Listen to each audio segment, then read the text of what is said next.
13 minutes before the final further maths paper, I opened my eyes to the same courtyard that had swallowed my future once before. The invigilator's voice cut through the June heat like a countdown to judgment. But the sound that truly stopped my blood wasn't the exam call, it was Audrey Hart's crying, a noise I had heard too many times across a life I no longer wanted to remember. Audrey wept because Cameron Blake felt ignored. Because Cameron argued with his father. Because Cameron failed a mock and declared his world over, and because I once gently told her that his problems didn't have to become hers. Every time I softened. Every time I stepped in, every time I believed that love meant carrying whatever weight she refused to put down, that was how I lost my first life, piece by piece, until there was nothing left of me. We were outside Westbridge Sixth Form College, in that narrow brick courtyard beside the old iron gates, and the scene was painfully normal. Parents crowded the pavement beyond the fence, students clutched clear pencil cases and exam slips. Teachers moved with forced smiles and emergency water bottles, and someone's mother prayed under her breath while someone's father checked his watch like it could save them. The June sun was already too bright, bouncing off the maths block windows and turning every face pale, because this was the last day of exams for students like me. It wasn't just an exam, it was the door I had clawed toward for years. A conditional offer from Cambridge for engineering with that brutal A** requirement including further maths, and I had earned every letter with mornings before school, nights in the library, and weekends tutoring younger kids for cash while other people shut the book and walked away. Audrey had a conditional offer too, for economics at University College London, and she was brilliant when she chose to be quick, charming, socially sharp, capable of turning any classroom into a room that watched her. She could write effortless essays and solve statistics problems after pretending not to understand them, and teachers loved her, students admired her, and I loved her, or at least, I had. Cameron Blake was her childhood sweetheart. Or so everyone called him, though he and Audrey always insisted they were just old friends. He studied with us at Westbridge, technically in the same year after repeating part of the previous one, and he was handsome in that lazy rich boy way, messy blonde hair, expensive trainers, and a gift for making teachers excuse missed deadlines by looking wounded at precisely the right moment. Cameron wasn't stupid, that made him more dangerous, because he was clever enough to know exactly how to appear helpless whenever responsibility came close. That morning, he sat on the low wall near the gate, bent over with one hand pressed to his stomach, his face damp with sweat, and Audrey knelt beside him gripping his wrist, tears already falling before anyone had even said a word. "Cameron, breathe," she pleaded, her voice cracking, "please, just breathe." He looked up at her with wet eyes and whispered, "Audrey, I really can't, it feels like my stomach is ripping open," and the old memory rose so hard inside me that I almost staggered. This exact scene, this exact courtyard, this exact line, in my first life. Cameron clutched his stomach before the final further maths paper and begged Audrey not to leave him alone. Audrey panicked. And I told her the school nurse was inside, that staff could call an ambulance, that Cameron's parents could meet him at hospital, and that she had an exam in less than 10 minutes, but she looked at me like I had become a stranger. "Ethan, how can you talk about an exam when he's in pain?" she snapped, and I begged her to go inside, I begged, and that was the part that never stopped burning. "Audrey, please, sit the paper first, 2 hours. That's all, I'll tell the nurse, I'll call someone, I'll go after the exam, just don't throw this away," I pleaded, but she only cried harder while Cameron gasped and whispered, "Don't fight because of me, I'll be fine alone," even as he kept holding her hand. Audrey turned on me with fire in her eyes, "You're so cold, you only care about results," and then she walked out through the gate with him, and I followed. I didn't mean to miss the paper, I told myself I would drag her back. Make her understand, get her into the hall before the doors closed, but instead I spent those precious minutes outside the gate arguing while the doors slammed shut behind me. I was allowed in late, but my mind was destroyed. My hand shook through the first 30 minutes, I misread one question, I skipped a proof I could have solved in my sleep, and I lost the grade boundary by 2 marks, just 2 marks, and Cambridge disappeared. Audrey missed the paper entirely. Cameron was diagnosed with stress-related stomach cramps and mild dehydration, nothing dangerous, and after results day, Audrey didn't blame Cameron, she blamed me. "If you hadn't made me feel guilty, I wouldn't have panicked," she said. "If you had just supported me, I could have made a clear choice, and she walked out of the exam for Cameron, then blamed me for not controlling her better. Years later, when I was working a dead-end technical job while trying to rebuild the academic path I had lost, she told me, "Ethan, I think part of me always resented you for that day, you made everything harder." And I died in a winter motorway accident at 28, driving home after a night shift I never should have needed. Then I woke up here, 13 minutes before the final paper, with Audrey's hand wrapped around Cameron's. His face twisted in pain, the school gate open behind them, the exam hall ahead, and my old self waiting to repeat the worst mistake of my life. Audrey turned toward me, voice breaking, Ethan, go in without me, I'm taking Cameron to AE, and before I could answer, Mr. Carter hurried over from the gate to ask what had happened. Audrey spoke before anyone else could, he's in severe pain, he needs hospital, and Mr. Carter crouched beside Cameron, asking if he could stand, offering to bring the nurse out immediately and call an ambulance. Cameron shook his head, breathing fast, no, I can't stay here, I need to go, Audrey, please, and Audrey's eyes went wild as she said, I'm coming with you, while Mr. Carter frowned and reminded her she had an exam. She looked at him like the word exam was obscene, he's ill, the nurse can, he asked for me, and there it was, the sentence that made everything else irrelevant in her mind, he asked for me. I stood 3 feet away holding my clear pencil case with my exam slip folded inside. Cambridge waiting somewhere beyond 2 hours of paper and ink, and Audrey looked at me the same way she had in the first life, but this time, I did not move. She seemed thrown by that, almost accusing. Ethan, say something, and I looked at Cameron first, his breathing ragged, his face pale, but his eyes flicked toward me for half a second, checking, wanting to know whether I would fight. Of course he did. Cameron never needed to win Audrey by standing alone.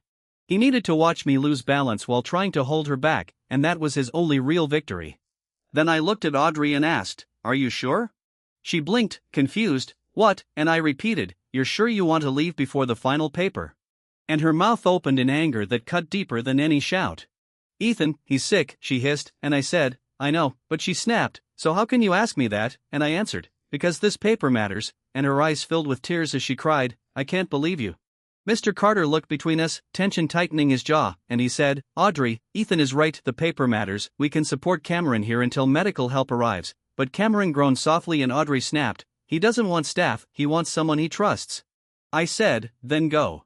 Silence, even the courtyard seemed to pause, and Audrey stared at me like I had struck her, her voice barely a whisper. What did you say? And I replied, go with him if that's your choice. Her face changed completely, because she had expected resistance, she had prepared for coldness, for argument, for me telling her she was making a mistake so she could call me cruel and still feel righteous. She had not prepared for permission, not really permission, but a refusal to take responsibility for her decision, and that shook her more than any fight could have. Ethan, she whispered, you're just letting me leave? And I said, yes, and she gasped, you don't care, but I answered, I care enough to ask once. Her tears spilled over, you're unbelievable, and Cameron coughed and leaned heavier against her, Audrey. Don't fight with him, please, I can't handle this, and she turned back to him immediately, her attention swallowed whole. Mr. Carter stood and spoke with grave clarity, Audrey, I must be clear, if you leave now and miss the paper.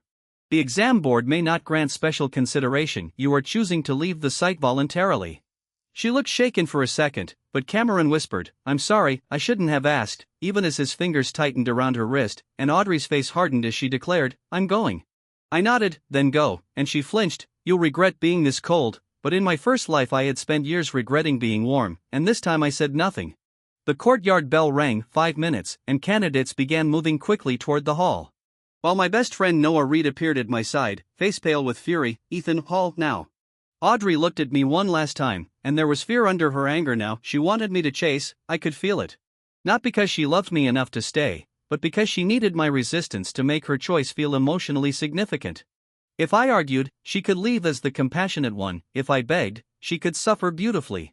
But if I walked away, she had to own the fact that she was choosing Cameron over her exam, and that terrified her. I turned, and Audrey's voice cracked behind me, Ethan, and my body remembered stopping, my old self nearly turning around, but Noah grabbed my sleeve and growled, don't you dare. I took one breath, then another, and then I walked toward the exam hall while behind me Audrey's footsteps moved toward the gate with Cameron ahead, and the doors to the hall stood open. In my first life I ran out, but in this one I walked in. I showed my exam slip to the invigilator, found my desk in the 3rd row, my candidate number taped to the corner, Ethan Miller, and I sat down. My hands were cold, my chest hurt, but I was there, at the front of the hall. And the senior invigilator said, you may begin, and the paper landed in front of me, further mathematics paper 3, 2 hours, and my future did not ask where Audrey had gone, it only asked whether I was finally willing to stay. I opened the booklet, picked up my pen, and began, but for the first 15 minutes I heard Audrey's voice in my head instead of the exam questions, you're unbelievable, you'll regret being this cold, Ethan, and the first page blurred once. I closed my eyes, pressed my thumb against the edge of the desk until the wood bit into my skin, and pain anchored me. I inhaled once, counted to 4, exhaled, and forced myself to look at the first question properly, differential equations, standard form, a gift. My hand moved slowly at first, then faster. By question 3 my breathing settled, by question 5 the hall around me disappeared, and by the final proof I was no longer a boy abandoned in a courtyard. I was exactly what I had trained to be: prepared, precise, present, and that was what I had lost in the first life, not just marks but presence, because Audrey had pulled my mind out of the room and I had let her, but this time I stayed. When the invigilator called, "Pens down," I had finished every question and checked the final 2 twice, my hand did not shake, and my future stayed on the page. Outside the hall, students burst into laughter, crying, shouting, hugging. Exam season was over, years of pressure collapsed into noise, someone threw a pencil case into the air, and someone else sat on the steps and sobbed into both hands. Noah found me near the lockers and asked, "How was it?" And I answered, "Clean," and his shoulders dropped as he breathed, "Thank God." I almost smiled. "You probably survived, maybe not elegantly, that's your brand," and he shoved me lightly, but then his face hardened. "Have you checked your phone?" Phones had been collected before the exam and placed in labeled bags, so I took mine from the table near reception, and the screen lit with missed calls. Audrey, 7 missed calls and messages filled the screen. "I can't believe you walked away. Cameron is at hospital, they're checking him now. You were so cold, are you really not going to answer?" "Ethan, I missed the paper, call me, please." Noah read over my shoulder and swore. "She missed the paper and she's texting you," and I locked the phone. "Apparently, you're not calling," and I said, "No." He studied me carefully, because in the first life Noah had tried to stop me from chasing Audrey too. But I ignored him, and later when my Cambridge offer collapsed, he was the only person who never said, "At least you tried to help." Instead he said, "You set yourself on fire for someone who complained about smoke, and I should have listened earlier." Mr. Carter approached us near the reception desk, looking relieved when he saw me. "Ethan, you completed the paper," and I said, "Yes, sir," and he asked, "How do you feel?" and I answered, "Good." His expression shifted as he told me, Audrey left with Cameron before the doors closed. I documented that she was advised to remain on site and that medical support was available, and that mattered because in the first life the story became muddy. Audrey told people no one explained the consequences clearly. Cameron said he had been too ill to understand what she was giving up, and some students said I had argued with her so much that she panicked, but this time Mr. Carter had seen everything. "Thank you," I said, and he nodded. "I'm sorry you had to deal with that before a paper," but I replied, "I didn't deal with it," and he looked at me, then seemed to understand. "No, you sat the exam," and I said, "Yes," and his eyes softened. "Well done." Noah nudged me and muttered, "See, adults with brains," and we walked out through the front gate together. Beyond it parents waited with flowers, balloons, takeaway coffee, and anxious smiles. My mother stood near the corner, scanning every student until she saw me, and she ran forward and hugged me so tightly I almost dropped my bag. "How was it?" she asked, and I said, "Good," and she pulled back, eyes shining. "Really? Really?" While my father stood behind her, quieter, one hand on my shoulder. "Proud of you," he said, just 3 words that hit harder than expected. In my first life, results day had been a careful wound in our house. My parents were proud anyway. But I saw what they hid, the disappointment not in me, never in me, but for me, the knowledge that something had gone wrong and no one could fix it. But this time they did not know yet how close I had come to losing everything again, and I let them have this moment clean. My phone buzzed again, "Audrey," and I did not answer, and my mother noticed. "Everything all right?" And Noah said quickly, "Yes, exam drama, nothing Ethan needs to handle," and my mother frowned, but she knew Noah well enough to trust the tone. We went home. I ate lunch with my parents. I slept for 3 hours, and when I woke, the messages had changed. The doctor said it was stress cramps, nothing serious. "I can't stop shaking, why didn't you stop me?" There it was, not "I should have stayed," not "I made the wrong choice," but "Why didn't you stop me?" And I stared at that line for a long time. In my first life, I answered immediately. I apologized. I said I tried. I said I should have tried harder, and I accepted the premise that Audrey's decisions became my failures if I did not override them successfully. But this time I typed one message. I asked if you were sure, Mr. Carter also explained the consequences. "You chose to leave." She replied in less than 30 seconds. I was panicking, and I typed, "I know," and she shot back, "So you should have helped me," and I answered, "I did." I asked once, then I sat my paper.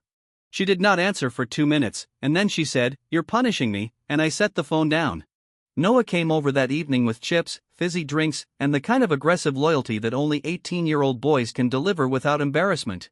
And after I showed him the messages he asked, "She said you're punishing her," and I said, "Yes, by taking your own exam," and he laughed. "I hate people, she's scared," and I replied, "She should be." She voluntarily detonated her own A-level. I looked out the window. Across the street someone had hung bunting for a graduation party. Life looked painfully normal, and Noah's voice softened. "You okay?" And I said, "No, clear." I looked at him. "Yes, good." And that word stayed. Good. Not happy, not healed, not victorious, just clear. At 8:40 p.m., Audrey called again, and this time I answered, not because I owed her, but because I wanted no ambiguity. Her voice came through raw and small. "Ethan, you didn't call," and I said, "No." And she said, "I missed the paper," and I said, "I know." And she whispered, "They said special consideration might not apply because I left voluntarily. Cameron didn't need surgery, he didn't even need to stay overnight." And I replied, "I'm glad he's not seriously ill," and silence, then sharp through tears, "That's it, what else should I say?" And I said, "What do you want?" And she cried, "You could say you're sorry." I closed my eyes because there it was again. "You want me to apologize because Cameron wasn't seriously ill," and she said, "No, I want you to apologize because you let me walk away," and I opened my eyes and said, "No." She went silent, and I continued, "I will not apologize for sitting the exam. You knew I was emotional, yes, you knew I would regret it, I suspected, then why didn't you pull me back?" And I answered, "Because I am not your break." Her breathing changed. "That's cruel." But I said, "No, it is accurate," and she started crying harder. "You used to care," and I said, "I cared this morning." I asked if you were sure. "If you cared you would have fought harder," and I said, "In the past, I might have." "What does that mean?" And I said, "It means I'm done fighting you for your own life." She said nothing, but in the background I heard another voice, "Cameron," and Audrey muffled the phone but not enough. "Don't," and Cameron's voice sharpened. "Ask him why he didn't come," and I almost laughed because he wanted me at hospital too, of course. Audrey came back. "Cameron feels terrible," and I asked, "Does he?" And she said, "He said he didn't think I would really miss the whole paper." And there it was again, the escape hatch. He needed her enough to pull her away, but once consequences arrived, he did not think she would actually go. Audrey whispered, "He didn't mean it like that." And I said, "You should listen when people tell you how little responsibility they intended to take," and she snapped, "Don't turn this on him," and I said, "I didn't, the exam board will." The line went quiet, and then she asked very softly, "Are we over?" And in the first life that question would have terrified me, but this time it hurt without controlling me. "Yes," I said, and she inhaled like the word struck her. "Ethan, I'm not doing this anymore, because of one mistake?" And I answered, "No, because your first instinct after missing your own exam was to ask why I didn't stop you." She cried silently for a moment, then whispered, "I thought you loved me," and I said, "I did," and she asked, "Then how can you leave me now?" And I said, "Because loving you nearly made me leave myself." She did not understand, not yet, and I ended the call before she could make me responsible for explaining my pain in a way that comforted her. And Noah sat across from me quiet for once, then said, "That was brutal," and I said, "Yes, necessary," and he said, "Yes, good," and again that word. The next morning, Audrey did not come to school. But Cameron did. He looked pale but perfectly able to walk, and he moved through the common room with the stiff dignity of someone trying to appear wounded without appearing guilty. When he saw me, he came over. And Noah stood immediately, but Cameron ignored him and said, "Ethan," and I said, "Cameron," and he said, "I heard you and Audrey fought," and I replied, "No, Audrey and consequences fought," and Noah coughed into his fist while Cameron's eyes narrowed. "You think you're clever?" And I said, "No, I think you're recovered." His jaw tightened. "I was in real pain, the doctor said stress cramps, that is real," and I said, "Yes, real enough for a nurse, not real enough to require Audrey sacrificing her exam." His face flushed. "I didn't ask her to sacrifice anything," and I said, "You asked her not to leave you," and he said, "I was scared," and I said, "So was she, so was I, so was everyone sitting a final paper." And he stepped closer. "You always act like exams make you superior," and I said, "No, I act like choices have consequences." He looked away first. That was new. In the first life Cameron's weakness controlled the room, but this time it stood under daylight and looked smaller. 3 days after the final paper, Audrey came to my house. My mother opened the door, and I heard her voice from upstairs, soft, careful, broken. "Mrs. Miller, is Ethan home?" And my mother did not know the full story yet, but she knew enough to hesitate. She came upstairs and found me at my desk.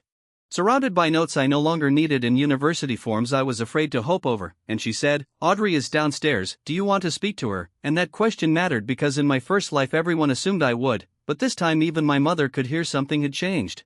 "Yes," I said, "but not alone," and my mother's face tightened with worry, but she nodded, and I went downstairs to find Audrey standing in the sitting room near the window, looking like she had not slept, her hair tied back messily.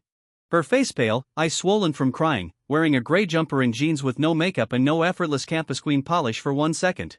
My old heart moved, but memory stepped in, Audrey asking why I did not stop her. Audrey blaming me, Audrey calling me cold, and I stayed by the doorway while my mother remained in the kitchen with the door open, public enough. Audrey noticed, pain crossing her face, "You don't trust me." And I said, "I don't trust this conversation," and she looked down. "Fair, I'm sorry," she said, and I waited. The silence made her nervous, and she added, I'm sorry I said you were cold, I'm sorry I blamed you for not calling, I'm sorry I left the exam. And that last one was hers, and good, I nodded once, thank you. Hope flickered, but then she said, but Ethan, you have to understand, I wasn't thinking clearly, and there it was, the turn, and I said nothing. She stepped closer. Cameron was in pain, he was crying, I've known him since we were children, when he gets scared like that, he shuts down, I couldn't just leave him, and I said, you could have, and she flinched. I couldn't emotionally, that is different, and she looked frustrated, this is what I mean, you make everything sound like a maths proof, and I said, no, I make choices sound like choices. Her lips trembled.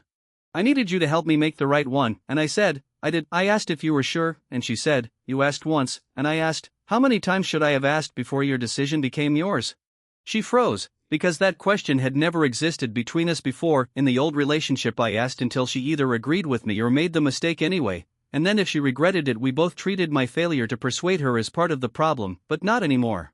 Audrey's voice dropped, you used to fight for me, and I said, I used to fight you to keep you from hurting yourself, and she said, because you loved me, and I said, because I thought love meant becoming responsible for every cliff you walked toward.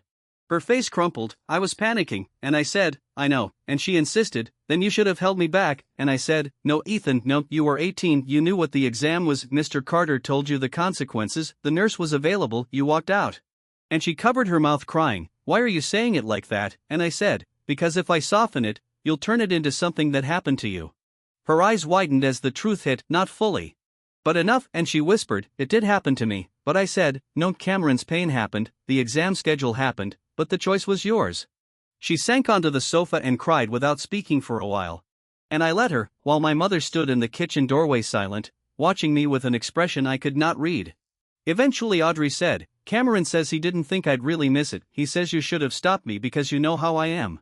And I almost laughed, convenient, he feels guilty, does he? And she looked at me sharply, he does, did he apologize? And she said, he said he felt awful, and I said, that is not the same. Her face tightened. You hate him, but I said, no, I understand him, I think whether he planned it or not, he is already handing the responsibility back to you, and she looked away because she knew, and that was always the thing with Audrey. She was not blind, she simply delayed seeing until someone else paid the cost. He was scared, she whispered, and I said, so were you? He still sat his other papers, you lost yours, and her hands clenched, I know, and I said, do you? And she snapped, yes, Ethan, I know my UCL offer is probably gone, my final grade is ruined, everyone knows, my parents can barely look at me, do you think I don't know? The room went quiet, and there it was, the real grief. Not Cameron, not morality, the loss, and I sat across from her and said, I'm sorry your offer is at risk, and her eyes lifted for a moment, the apology reaching her, but then she asked, can you write something? A statement saying I was under extreme emotional distress, that you saw how bad it was, maybe if the exam board understands, and she stopped, but I didn't finish, I knew where it was going. I'm not asking you to lie. She said, but I replied, you're asking me to make your choice look less voluntary than it was, and her face went white, Ethan, please, but I said, no, Mr. Carter documented it, if you say I wasn't thinking clearly, no. She stared, because the old Ethan would have written the statement, told himself he was not lying but just framing, helped her appeal, spent weeks managing paperwork for the girl who blamed him for not controlling her, but this Ethan stayed still. Audrey, I said, I will not help you build a version where I become evidence against the truth, and she cried harder, that's not fair, but I said, it is exact, and she stood abruptly, you're punishing me, and I said, no, I'm refusing to join the appeal against reality. She looked toward the kitchen, but my mother said nothing, and Audrey seemed to realize no adult in the house would rescue her from a sentence. She turned back to me, are you really done with us? And I said, yes, because I missed one exam? And I said, no, because even now, you came here asking me to help you avoid the shape of your own decision. She trembled, I loved you, and I said, I know, and she asked, did you ever love me? And I said, yes, then why does it feel like you don't care? And I said, because I stopped proving care by abandoning myself. She had no answer, and when she left my mother closed the door gently behind her. And for a while neither of us spoke, then she turned to me, you did the right thing, and I closed my eyes because that nearly broke me, I feel horrible, and she said, I know she looked destroyed, she made a terrible choice, she did, but you were not cruel for refusing to become part of the damage. Upstairs my phone buzzed, Noah, and he asked, she come over, and I said, yes, and he asked, you okay? And I said, no, I'm clear, and I stared at the word, then typed, yes, and he said, good, and I put the phone down. That evening Mr. Carter called and told me the school had received a request from Audrey's parents asking for documentation for special consideration, and he said he would provide the facts. Cameron reported pain. Staff offered nurse support. Audrey was advised she had an exam. She left voluntarily. I entered the exam hall and completed the paper. No emotion, no cruelty, just facts. Ethan, he said before ending the call. I know this has been difficult. You did what a candidate is supposed to do. You sat your paper, and it sounded too simple, but it was everything. Results day arrived in August with rain, not heavy, just soft English rain. Gray and steady, turning the school car park dark and making parents huddle under umbrellas while pretending not to look terrified. Westbridge Sixth Form opened the main hall at 8 o'clock, and students arrived in clusters, some laughing too loudly, some silent, some already crying before seeing anything. Teachers stood near tables with envelopes and laptops for UCAS updates, and university places would confirm or collapse inside those envelopes. I arrived with my parents and Noah, my mother smoothing the sleeve of my jacket. My father holding an umbrella he forgot to close after we entered, and Noah bouncing on his heels like he personally had money on my grades. "You're fine," he said, and I said, "You don't know that," and he said, "I do, I have faith," in aggressive denial, and Mr. Carter saw me and came over, smiling carefully, "Ready?" and I said, "No, good, honest," and he handed me the envelope. For 1 second, I was back in my first life opening it and seeing the grades A. *A, not enough, 2 marks missing in further maths, Cambridge offer gone, everyone saying it was still excellent, me nodding like my chest had not been hollowed out, and Audrey across the room pale with her own results destroyed, looking at me with grief that would later become blame. This time, I slid my finger under the envelope flap and opened it. A*, further mathematics A*, full UMS in paper 3, mathematics A*, physics A*, school rank 1, national distinction note attached, and for a moment I could not breathe. Then Noah shouted, actually shouted, he did it, and half the hall turned. My mother grabbed the paper from my hand, read it, and started crying. My father put one hand over his mouth and looked away, and Mr. Carter's eyes went red. The UCAS screen refreshed on my phone, University of Cambridge, place confirmed, and the room blurred, not because of grief this time, but because my future had opened exactly where it was supposed to be, and Mr. Carter clapped my shoulder, Ethan Cambridge, and I nodded while Noah hugged me hard enough to bruise, "You absolute machine," and my mother cried into my shoulder and my father whispered, "Proud of you, son." In the middle of that, I saw Audrey enter with her parents, her mother exhausted, her father grim, and Audrey looking like someone walking into a building already on fire. She scanned the hall and found me immediately, then saw my mother crying, Noah celebrating, Mr. Carter smiling, the paper in my hand, and her face changed because she knew. Her own envelope waited at the table, and she walked toward it slowly. I did not watch the moment she opened it, but Noah did. And he leaned toward me after a minute with a low voice, "She's crying," and I looked over to see Audrey standing near the wall, envelope hanging from one hand, her mother's arm around her, her father staring at the floor. I did not need to see the grades. Her UCL offer was gone. Maybe other options remained, clearing, resits, foundation years, another path. The world was not over, but the future she had expected had collapsed because she walked out of the paper. Cameron arrived 20 minutes later, late, of course, walked in with his father, took his results, opened them, and went rigid. Noah muttered, "Not good," and Cameron's grades were poor but not catastrophic, enough for a lesser university, not enough for the version of himself he sold to Audrey. He looked across the hall at her, and she looked back, but for once he did not go to her first. He checked his phone, probably searching for alternatives, and that told her something, a small but permanent crack. A local journalist arrived around 9 o'clock because Westbridge had anticipated strong results and invited press, and once my grades were confirmed the head teacher pulled me into a photo near the school banner while my parents stood to the side overwhelmed, and Mr. Carter hovered like a proud but dignified guard dog.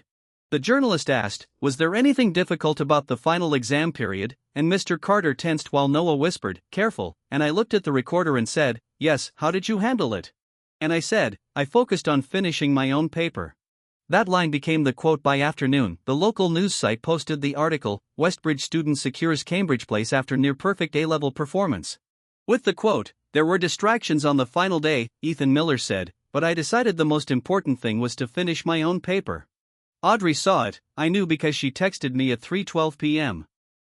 Was that about me? And I did not answer. Then she sent, "Everyone knows you made me sound stupid," and Noah, sitting beside me in the park where we had escaped the school crowd, read it and laughed without humor. She made herself miss an A-level and thinks your quote did the damage.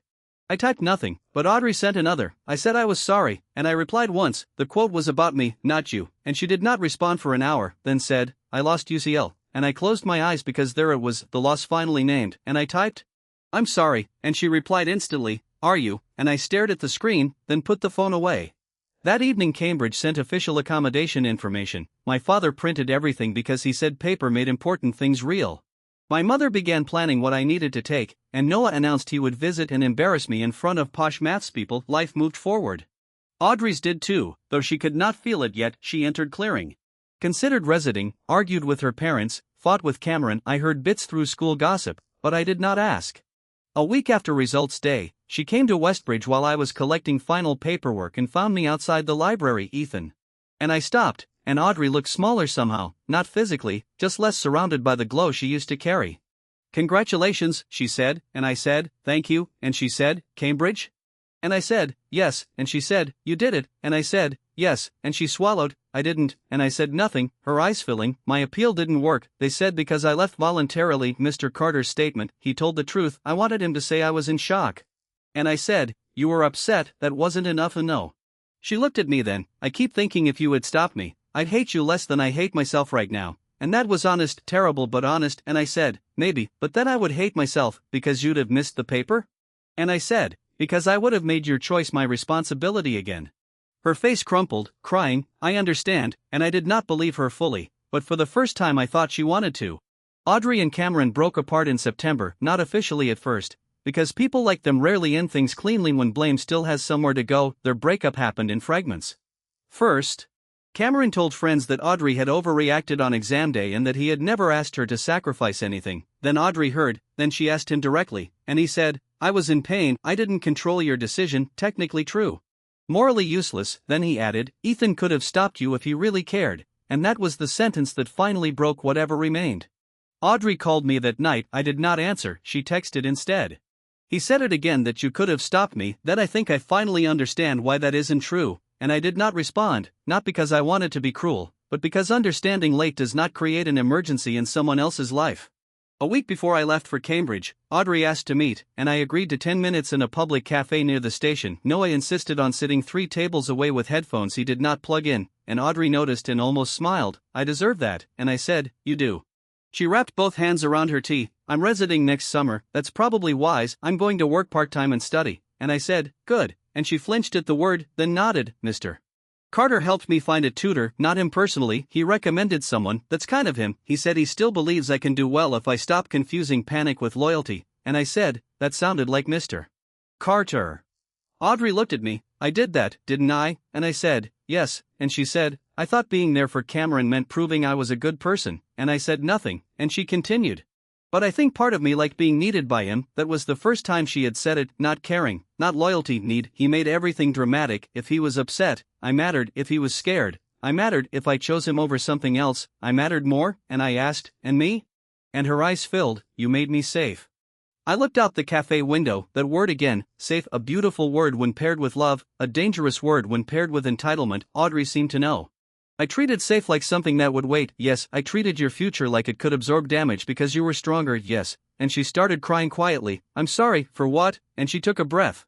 For leaving the exam, and for expecting you to stop me, and for blaming you when I saw what my choice cost, and for asking you to carry responsibility because I didn't want to admit I chose Cameron over myself. There, a clean sentence, late but clean. I nodded, thank you for saying it correctly, and she wiped her face. Does that help? And I said, yes, really, and I said, it helps the truth, not us. And the hope disappeared, but she did not argue. That was new. I know, she whispered, and Noah looked over from his table pretending not to, and Audrey gave a small broken laugh. Noah hates me. Noah has strong opinions. He should. And I did not disagree. She looked down at her untouched tea. Cameron says I ruined his summer. Of course, he says if I hadn't made a scene, he would have done better. Do you believe him? And I said, no, and she said, good, quickly, that mattered. He didn't ask me how my clearing calls went. He only asked whether I told people he wasn't seriously ill. And I had nothing to add. Audrey leaned back. I keep thinking of you walking into the exam hall. So do I. At the time I thought you were abandoning me, and now I think you were finally not abandoning yourself.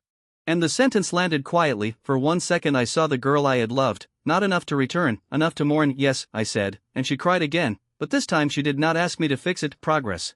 When the 10 minutes ended, I stood. And Audrey stood too. Ethan, yes, if I get the grades next year, can I tell you? And I said, no, and her face twisted. Then she nodded, right, that was asking you to stay attached. Yes, I'm sorry, I hope you do well, thank you. And I walked out of the cafe, and Noah caught up outside. That was almost healthy. Yes, you okay? And I said, no, clear, yes, good. A few days later, Audrey sent one message: I won't contact you again. I'm sorry I asked you to be the person who stopped me from becoming myself. I hope Cambridge gives you the life you earned. And I replied, I hope your next choice is yours. That was all. Cambridge in October looked nothing like Westbridge Old Stone. Narrow lanes, bicycles everywhere, river mist in the mornings, college courts that made ambition feel ancient and slightly ridiculous. Everyone seemed brilliant, everyone seemed tired, everyone pretended not to be impressed by being there, and I loved it and hated it immediately. My first supervision was brutal. Dr. Helen Ward looked over my solution sheet and said, your result is correct, your explanation is arrogant, and I stared at her while she continued, you skipped the part where a reader understands why you made the substitution. Being clever is not an excuse for being unhelpful. I thought of Mr. Carter, I thought of the exam hall, I thought of all the times I had tried to be useful to the wrong people, and then I rewrote the proof. Cambridge did not care about Audrey. That was the best thing about it. No one knew the courtyard story unless I told them. No one knew I had once nearly thrown away my offer chasing a girl through a school gate. No one knew Cameron Blake's name. No one cared that I had been top at Westbridge. Everyone here had been top somewhere, and it was freeing, painful, but freeing. Noah visited in November and declared the place aggressively old. You're surrounded by buildings that look like they judge your grammar. He said, and I said, they do. Are you happy? And I thought about it. No. And he frowned. Then what are you? And I said, where I'm supposed to be. And he nodded. That counts. And it did. Happiness came later in pieces, a late-night study group where people argued about integrals until midnight and then bought chips, a project on sustainable infrastructure modeling that reminded me why I loved engineering in the first place. A winter morning crossing a bridge over the Cam with cold air sharpened my lungs, realizing I had not thought about Audrey for an entire day, then 2, then a week. She resat her exams the next summer. I knew because Mr. Carter emailed me a general update about former Westbridge students and mentioned that Audrey had done well, not brilliantly, not the old dream, but well enough for a solid university place in Bristol. And he added, she appears more grounded. I stared at the line, then smiled faintly. Good, not for us, for her. Noah called later. You heard? And I said, yes. You going to message her? And I said, no. Excellent growth. She earned her result. She doesn't need me as witness. Listen to you, emotionally literate and everything. Don't make it weird. And he laughed. Cameron went to a lower-ranked university through clearing. And he posted often about reinvention, entrepreneurship, and how exams did not measure greatness. Maybe they did not, but they had measured enough. Sometimes I wondered whether he ever understood what he had done. Then I stopped wondering. Some people spend their whole lives calling consequences misunderstanding, and that was no longer my problem. 3 years passed, Cambridge became home and the way difficult. Places do when they make you better. I joined a research group working on resilient public infrastructure systems, won a scholarship for graduate study, and stopped flinching when someone asked for help because I learned the difference between generosity and self-erasure. Generosity gives from what is yours to give, self-erasure hands people the pen and lets them cross out your name, and I had done the second for too long. In my final year, Westbridge invited me back to speak to sixth form students before exam season. I almost said no. Then Mr. Carter wrote, some of them need to hear that sitting the paper is sometimes the bravest thing, so I went. The hall looked smaller than I remembered, the desks stacked at the sides, posters about university applications hanging on the walls, a new cohort of students sitting where we had once sat, anxious and restless and certain no one had ever carried pressure like theirs. I spoke about preparation, failure, discipline, and making choices under pressure. I did not mention Audrey by name. I said, you are allowed to care about people, you are allowed to help them. But do not confuse care with surrendering the work you owe your own life. If you have an exam, sit it. If someone else has a crisis, find the appropriate help. Do not make yourself the emergency service for every person who refuses the support already available. Mr. Carter stood at the back of the hall, arms folded, eyes shining. Afterward, students asked questions. One girl said, what if someone says you're selfish? And I answered, then ask whether they want help or ownership of your future. And that line made the teachers very quiet. When the session ended, I walked into the courtyard. The old gate was still there, the low wall where Cameron had sat, the path to the exam hall. For a moment both lives overlapped, Audrey crying, Cameron groaning, me turning back, me walking forward, and I stood there until the ache passed.